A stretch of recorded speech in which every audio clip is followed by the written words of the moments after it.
Tune into the place in your heart where you find reality meets you. Hello, welcome back to the Speaking of Tea podcast, where we talk about all things tea, poetry, and the lifestyle surrounding the two. I am your host, Rachelle, and today I am drinking some Gyokuro green tea from probably around 2021 or 2022. I'm just finishing off the last tiny bits of it, and I'm gonna miss this tea unless I order more of it because it is so wonderful and you should probably buy it. Cheers and welcome to another podcast.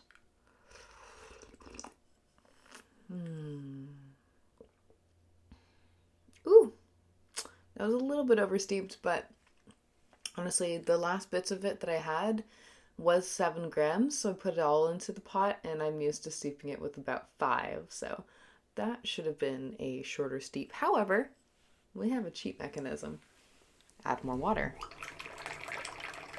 It gets to even out the bitter and bring back the smoothness. Yep, it worked. Just water it down a little bit, and then it comes back to what it should be. The tea is already, or the water is already set at 180 degrees, so it's not like I burned the leaves. It was just over steeped, so you just balance it out with more water.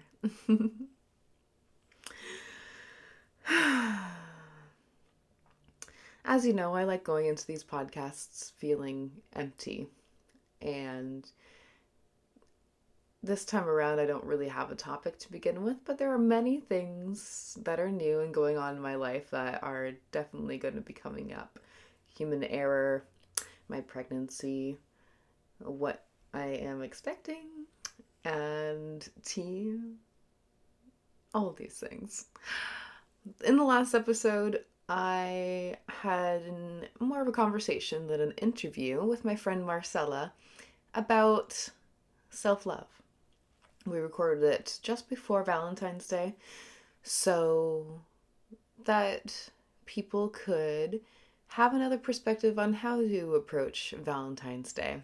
And as we talked about, I'm an Aquarius, so that leaves room, not room, that leaves space for me to always come up with new ways, innovative ways perhaps, to approach things that have already been normalized in our culture and society. So I kind of did this also last year. I realized when something came up in my social media, but that we think of love for Valentine's Day to be about romantic love with a partner, and we do a lot of things to show that partner our love.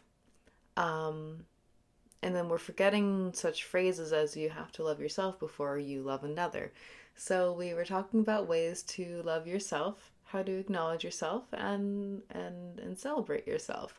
And that's not instead of your romantic love and partner. It's just that people usually just do the self-love thing if they're single. And it's not the way it needs to go. It's not the only way. So we had a lovely conversation about that, and I highly recommend you listen to that last episode as well. That one did not have a video. Now I'm thinking I didn't actually get it up on YouTube yet, but that's okay. Oh.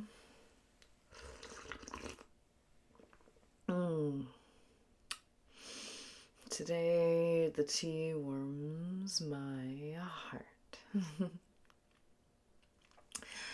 So, what are we talking about? Should I go back to human error? Because that was the first thing I mentioned. And I want to bring more resonance to it and more awareness to it.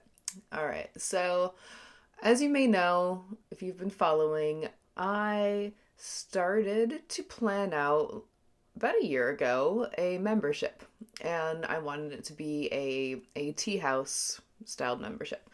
And that being a way for people to, in an online community mainly, so that people from all over the world can join, that we can have live Zoom calls and sessions together and learn from each other. But the problem with my, say, bringing it to life has been not fully knowing how to bring everything together that is in my life. And that's to say, how do I make it about tea, but also about poetry? How do I make it about tea and poetry, but not make it come off so soft, I guess? How do I make it tea and poetry and make it something that people want to really invest in? Because it is going to be an investment. It's going to be about $100 per month. And then that is going to go up over time. So, of course, I'm going to be bringing in new things, and it's going to be extremely valuable community that we're building here. But what's really going to pull it all together? And I never really figured it out, so I never really launched it. And, with everything I do, of course I could have run it with just that, but I didn't feel like all the pieces were together yet. And I didn't want to rush it. I didn't want to run something that I wasn't sure about because, well, people would know, right? Like, I would be inviting people in, and then I'd be like, I don't know what I'm doing. And they'll be like, well, why am I here? You're here because of the good vibes, obviously.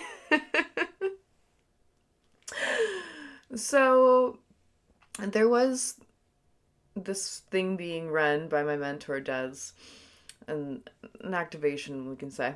And I was just finding myself not really connecting with the energy of this one, and not everything that everybody does completely connects, right? Like, and especially when that it's kind of leading into a sale of something that you're not, is not quite for you. If you've been in the online kind of like business and or other kinds of communities, right, or seen online activations for things that you're drawn to, right? There's people are running mentorships and coaching for all sorts of things, and it's incredible. But not everything is for you, right? I could be really interested in quantum breathing. Is that what it's called? I don't know. And want to join something for that. And metaphysical things and tarot cards. I could join something for that. And I could join another thing for tea. I kind of have before. That was my subscription to the Global Tea Hut magazine. And at the moment, though, it's not for me. And I could be joining something that is about spirituality and still something more about business or something more about art. And I'm like, these are all fantastic and wonderful communities, but I'm more drawn to run my own now. It's my time. So I think I went on a tangent there. Anyways, what I was feeling during that activation was that things were just starting to feel heavy. It was a lot of like, look into your heart. What is it that you really desire? What is it you really need? And how are you going to get there? And I mean, those are questions I ask myself all the time. It's just that at this point, I've already done this deep work. I've done all this healing. So these aren't the messages that I needed exactly, which is totally fine. But what I did find in myself was like, I want to be laughing more. I want to be having more fun, because part of what has made business kind of difficult, I guess, or that I have reached my own sense of self-doubt, even though I have a good thing going. Like, Mecha Tea is awesome. Like, people love it. People keep buying it.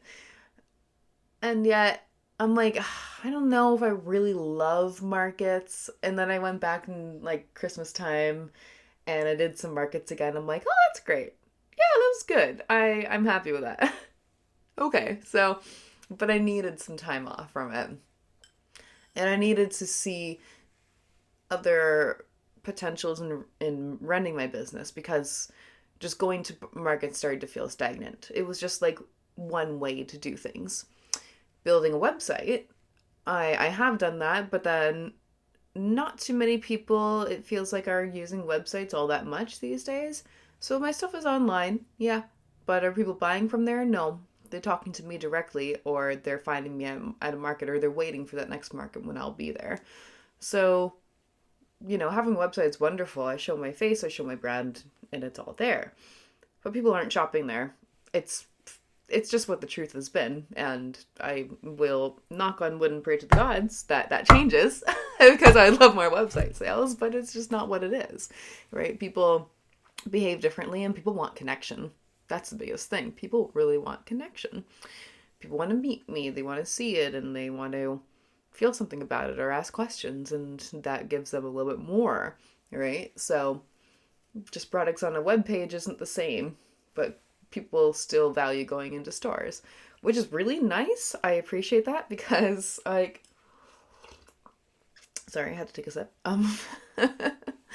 Which is really nice because I also opened up my own store because I was so resistant to everything going online during the pandemic, right? And like that was a big launch into the digital age.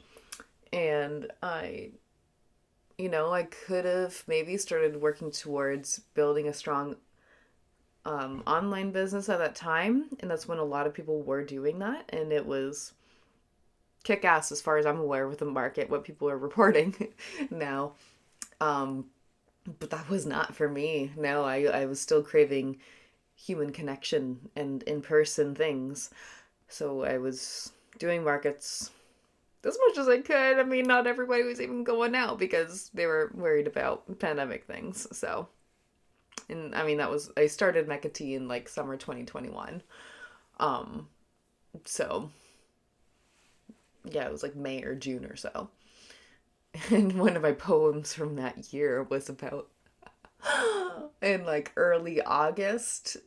I went out to Kennedy Lake with a whole bunch of campers. And this was like really during our so-called, I'm doing quotation marks, lockdown time. Like, don't go out and party in the woods. Chew!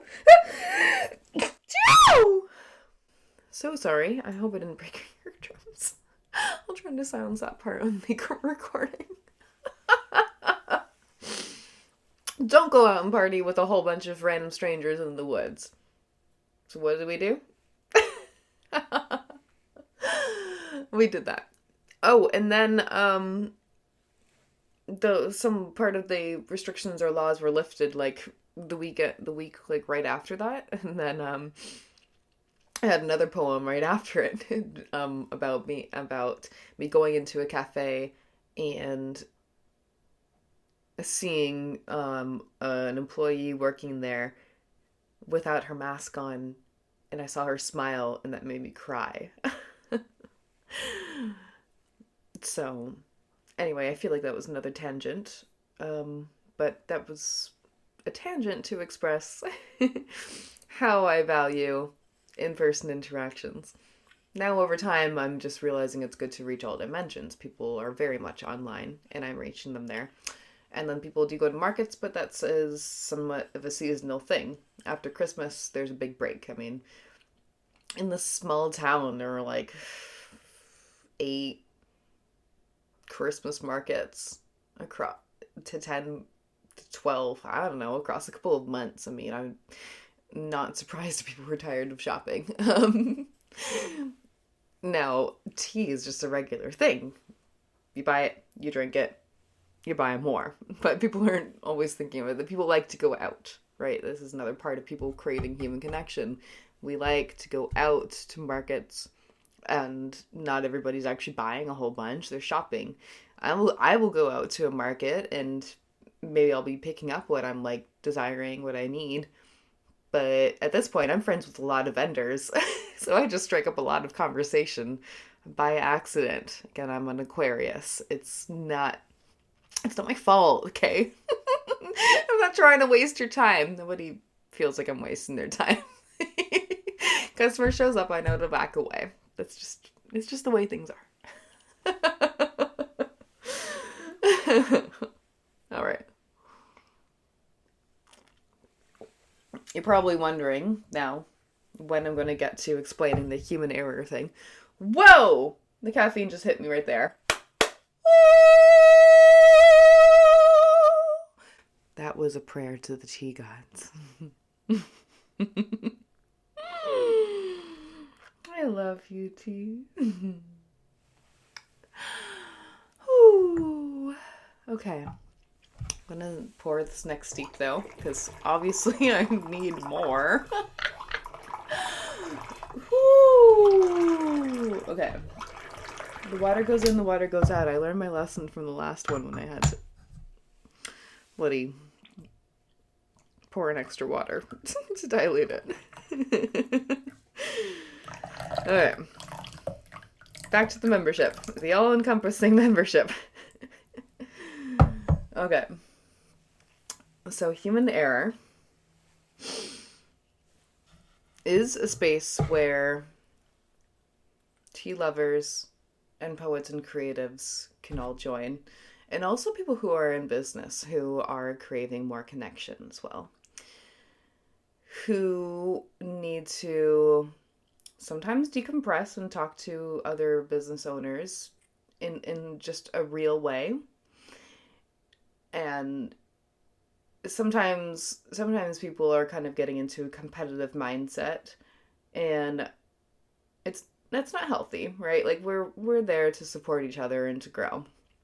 And so just being able to be open with one another and maybe talk about issues in the marketplace, talk about what's going on in a safe space that we don't want our customers to hear, because they don't all need to hear whatever struggles that we have or little rants that we have, because we might complain about something. We might just need to complain about something, right? And but people outside of it don't need to hear it, right? We just need to let something off our chests, but we will just rearrange within ourselves, how we really feel. Right? Things need to let go. And but beyond that, that's just something that we'll be able to have going on in membership with some calls. But then also idea generation. Like when I talk to somebody who is creative or a business owner, well, business owners are just creative in themselves. It takes a lot to put something together that is legitimate and to open up a store and to do all these things. So, there's a lot of background work that goes into creating a business, a place where you shop, right? And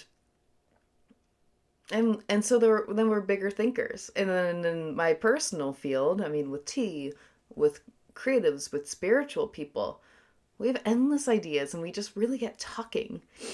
And we move forward from these conversations.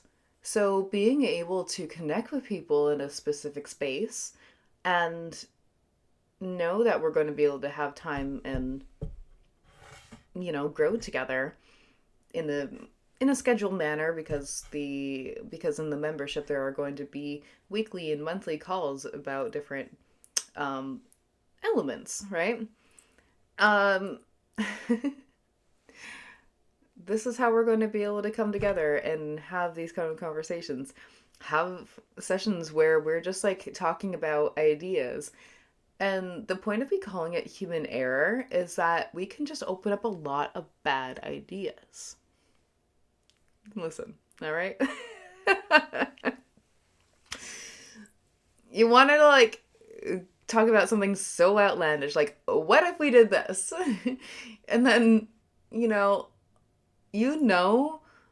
that it's just like not really gonna happen, or it's like not really possible, but you want to do it, or you just want to talk about it because there's something essential in what you have to say. There's, like something's gonna land, or it might spark an idea for somebody else, or you have this just like crazy idea that you don't really know how to execute by yourself, and then people just want to encourage it, right? Some people will be like, oh, no, I feel that. I want to do that too.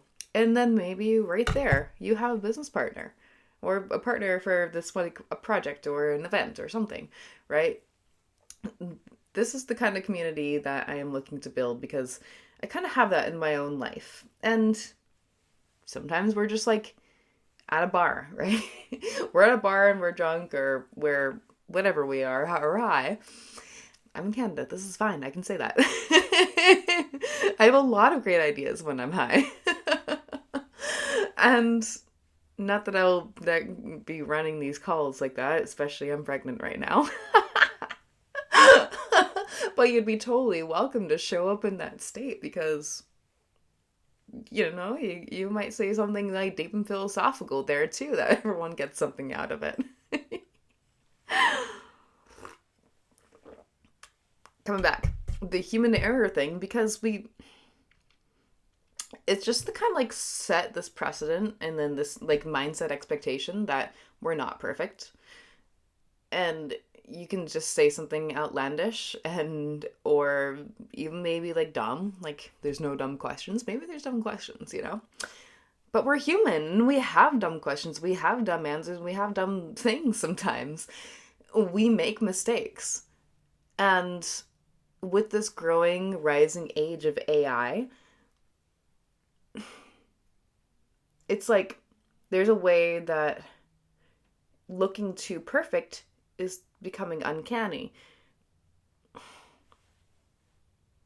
I'm pausing here because I feel like I'm just about to say a bunch of contradictory things.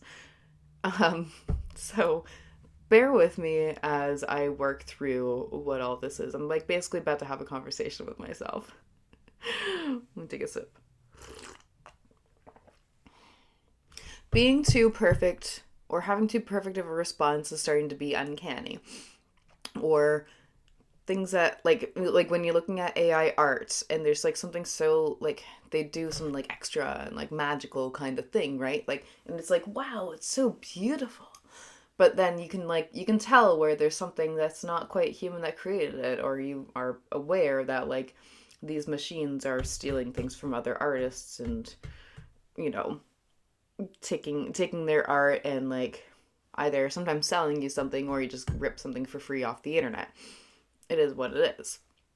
So, um, so there is this division between the human and the machine, and we want to be more clear about that. We could have conversations with AI a lot to solve things or come up with new ideas, but like the AI, and I've experienced this, is just going to like tell you what you want to hear. It's going to overly encourage you things that not necessarily in the right direction. No, I've had some positive conversations with AI, and I'm like, here's my idea. I want to do this. That sounds so much like you. Yeah, this is right up your alley. Can I help you phrase this? I'm like, oh, okay, sure. Help me phrase this idea and let it come together. And then it does, and it's like it does make it sound very beautiful. Again, I work with tea and poetry. A lot of my shit just sounds beautiful. I'm not complaining about that. But it does kind of overly encourage me in a way, and I'm aware of it. And so, um, and if you were to join this community, you are working with somebody who has a media degree, and I spent 4 years critiquing technology and capitalism and media and all these things. So I do have a very critical eye, and I will tell you straight up when something is just like weird or you're getting drawn into something and like take a step back and be aware. So, anyways, human error, it's like you're not going to be perfect when you just approach a painting the first time. When you approach painting the 100th time, you're still going to end up making some kind of an error, something you didn't want to do, but then you work on something or you add another swipe or you just like you accept the error and then you add it into your piece and then you can talk about it and that makes it beautiful because you're telling that real story about it. And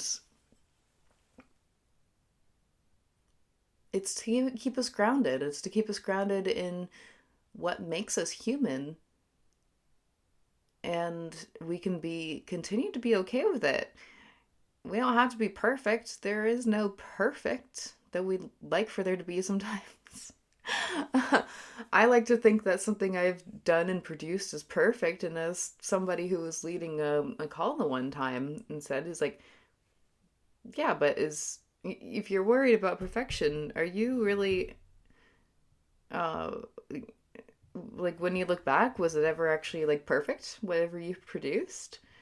And this is Brian King, by the way.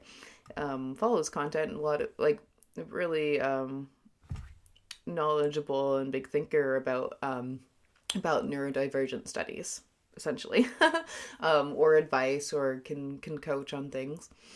Really holds space well. When he proposed that question, I'm like, oh yeah. No, I guess things haven't been perfect, right? Like it's not like every time I show up, I'm not like a master of media. I find flaws in my books. I found like after I published my books, I'm like there's spell check errors, there's this, I didn't know about this element to put into there. When I first published my first book and then I received the first author's copy, well, it was before the publishing, right? I got my author's copy to review it. And then I look and compare the other books. I'm like, oh, right. The copyright notice. Huh. That's something I should probably put in there. Right? So then I made sure to like find the wording and write up my copyright notice. Okay, cool. Now that adds more, legitimacy and protection to my book. It's not just like something that someone just chose to self-publish, which I did, but there's more to it now. Um, but that was me experiencing it, my human error, and I have held on to that very first copy of the book with tons of spelling typos and errors or things that make me cringe in a way. But then I was able to go back and fix them, and it's all a process. It's art. It's a living, breathing thing. I mean, the book isn't necessarily breathing, but there's definitely a lot of words about breath and breathing and transformation. So in a way, I'd say it is. Did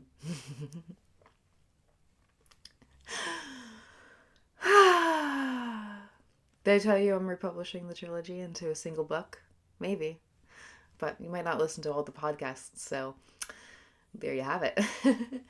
It's called Poetry Through the Tesseract, and it is about in my first book. Well, there's the mantra, and then there's like my second poem, which is a journey into the Tesseract, and so I'm thinking of the Tesseract as this like space where there's kind of like infinite possibilities. We can go in all sorts of different directions. And I go in there and I go into the void, and certain transformations happen to you within that void. There's a lot of, and I wrote this whole essay, "The Coward in the Void," in the past, and I was comparing like different pieces of literature or movies about different kinds of portals or voidal spaces that people go into in one way and then they come out changed. It's like the hero's journey. So anyway, in my first book, I wrote that. And then to close my third book, I wrote Exiting the Tesseract. And that was a whole journey of coming out and saying, I feel changed, but I also kind of feel the same. Who is Rachelle and who is her true self? It, can that old self still exist? Well, yes. And I have recorded it. So as a writer, I have put these words into, into some documented thing, right? It's cemented in time. It's carved into stone in a way. I mean, putting something on the internet is as well as carving into stone, as far as we always have access to it. What happens if everything blows up? Like, are there satellites in other galaxies that are picking up on it? I mean, maybe. I don't know. I'm not that tech savvy. So, well, all right, I'm not going to get too deep into that thought. That's too exponential for me. I'm just a human conscious being existing in the moment, and here now is eternity. Cheers to that.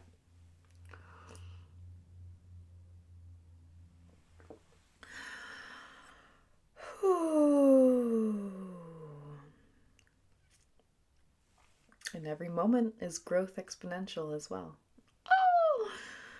So, yes, as I started mentioning in a podcast or two ago, and it definitely came up in the last one, the self love podcast. Part of Marcel and I connecting was over being mothers, and I'm pregnant now. And it's just so wild what is growing inside of me every moment and every day, how much development happens inside of a tiny human body. It's like, it's wild. It's so wild. Every single week is something different and a lot more development. I'm looking at my ultrasound photo right now. It's across from me, and I'm seeing a head, I'm seeing a body. And it was just earlier this week that I saw its little feet and its arms waving around. So beautiful and exciting. Mm.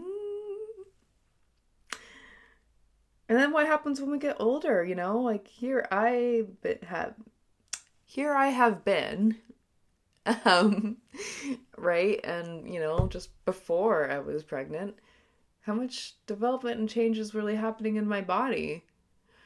For a while, not much, I imagine, other than when I'm healing an injury. The body works faster when there is something to heal and you're working on that. You have to rest and do less for your body to take action better, or else it crashes. When I broke my heel last year, or 2024, I had to rest. The body was doing a lot to recover, even though it felt really slow. It's also in this way of like growing a baby inside of me. It's like, well, I am resting a lot because the body's doing a hell of a lot of work right now. Um, or I mean, I'm in this nice phase right now where I have more energy again, which is so nice. Like it's there I was healing from an injury and having to be slow, and then I got to be really active again, and then this happens. But like over a year later, and it's like, oh, okay, here I am again, in very much a different way. I'm glad I can walk, but it is affecting my foot again.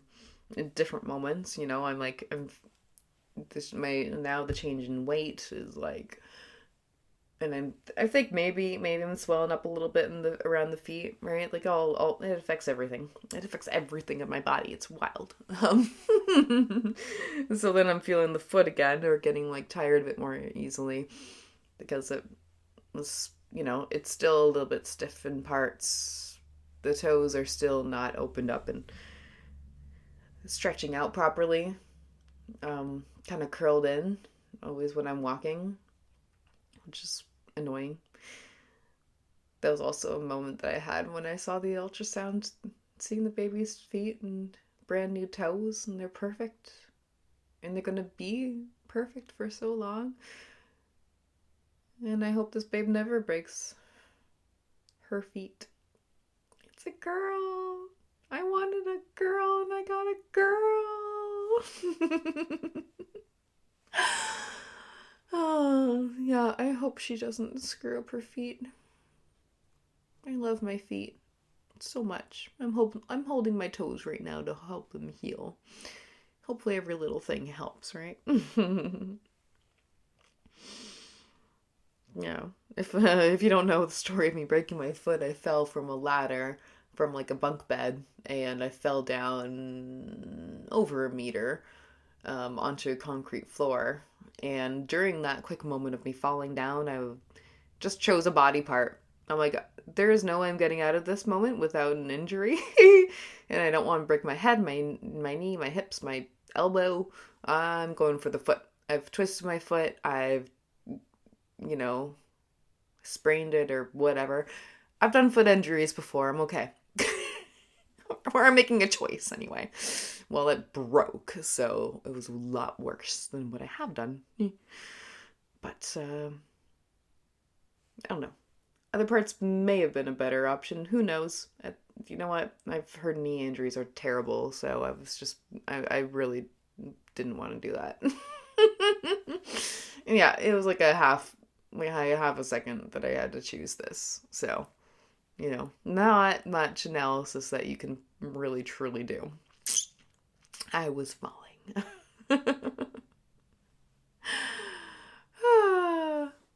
That's how I started this podcast at all. I I had conversations with my friend after it who I was staying with during my recovery, and she's like, you got some great things to say and you have a great voice for radio. Like, you should do a podcast. You should start one. I'm like, yeah. Yeah, I've kind of heard these things before. So that conversation really launched me, and then I had to go from Ontario and get back to BC and stuff. And I had gotten like this new microphone and little system thing to plug in and etc. Um, and then yeah, I just started recording and just decided, okay, yeah, you know what, this is it. I do need to start a podcast because what am I doing anyways? I'm recovering. Like, I'm not walking. I'm not going anywhere. All I have is my voice. So do something with it. It is amazing what in what opportunity does come from injury. What opportunity comes from something that feels like made your life fall apart. Yeah. Sorry. No, not quite. Anyways. What new opportunities are arising for me now that I'm in this whole new medical condition of pregnancy? I mean, it's not an injury, and it's not like a bad thing. But it is still a condition, right? Like, this is 9 months of my body in this kind of effort, and then the next human condition will be of breastfeeding. you know. Do you ever think of like the term human condition to imply something bad? Or do you think of it as something to imply a state of being? The human condition. Right now I'm more asking that question than having an answer for it. Though in what I was just describing, it pretty much says what I was thinking. So yeah. Chew on that.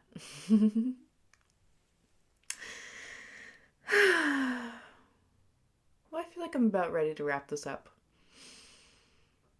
But should I flip to a page in one of my books and choose a poem? I was realizing last night that like I started writing all this like 7 years ago. In my Chaos of Tao, I started in 2021, so I was like thinking to go up for open mic last night, and if I'm looking at the 3 year cycle kind of going on, 0, 1, 2, right? Like 2020, 2021, 2022, right? Okay, so then 23, we're back to 1, 4, 5. Holy crap, we're into 2026. I am back to the first part of the cycle, so I'm gonna come back at Chaos of Tao if I'm to count it in that cycle of years. So, um, I had been thinking of Cornman, but I feel like that's not it right now. Awareness. Reality warp. Time lapse. Blink my eyes, everything shifts. Just a quick crackle in time-space awareness. No going back. But alas, what is different here than what I knew before? For this may only be a shift in awareness of the present moment. Here I am, but self is merely an illusion. Step forward, see the light. Somewhere. Tesseract, portals, becoming something new, and staying essentially the same. that's what I'm going to leave you with. See you next time.